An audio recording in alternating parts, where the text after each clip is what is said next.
Welcome to Burlap Teachers. Enjoy the video. You begin by confirming the physical setup so settings changes behave predictably. First, check the cable and port, HDMI or display port preferred. Make sure connectors are snug.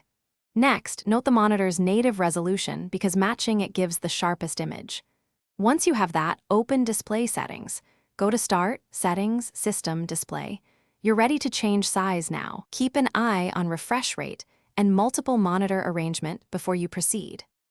You now change the core settings that affect clarity and usable space. Set the resolution to the monitor's native value for the sharpest text and images.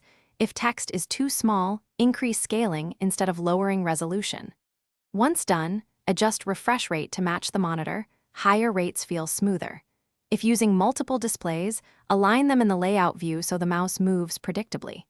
Make a change and use the preview. Confirm within the timeout to keep or revert.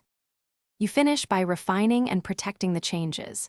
Calibrate color and enable clear type or font smoothing so text is comfortable to read. This improves perceived size and sharpness.